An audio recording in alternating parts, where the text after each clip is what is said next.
Welcome to this video. It continues the discussion about market dynamics by talking about the S-curve, which we'll understand in just a moment why we call it the S-curve. Essentially what the idea is people start buying products relatively slowly. That's this bottom section here. There's new products being sold initially that because there's not all that many products, there's not that much market. The number of changes that are required in order to keep competitive is relatively slow. There's a few players providing this new and innovative product, and the change in adoption is relatively slow. But eventually, as more and more people buy, more and more competitors enter the market, and the pace of change of what the product is offering, the kinds of features, the cost efficiencies, accelerates at an incredibly rapid rate. And that's where you get this inflection point within the S-curve. And then as the marketplace gets older, most of the changes have been made, the technology is already pretty well developed, the number of changes, the pace of changes starts slowing down again. That is our S-curve. So it becomes quite important. Early product development, the early providers are generally putting most of the energy into identifying the market needs and developing new products. And this requires a tremendous amount of capital. Time is not necessarily the feature, it's how much effort is put in. And there aren't that many players. The market is relatively small for support, and that's why it's a little bit slower. But there's a tremendous amount of capital that those few firms have to put to use in order to maintain and drive the market forward. However, as it starts to accelerate, change has to happen quickly. Competitors start putting additional resources into improving and changing the product, and you have to keep pace as a startup company in order to take advantage of this. That's why, as you understand the market, most new products, like we're entrepreneurs, our new products are in this lower phase of the S-curve. We're developing the products in the markets and learning about them very quickly.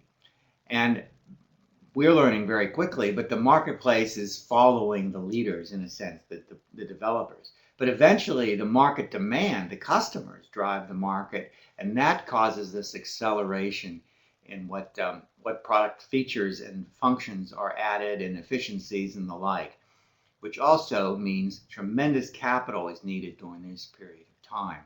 And that becomes a very big challenge, which we'll actually talk about in the next video. Further along, to think about the S-curve, there are different types of customers along the curve.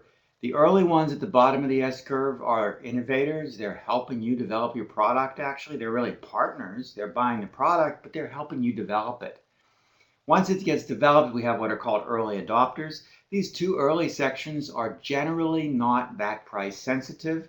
They actually forgive you for making errors, and they really help you try to improve your product.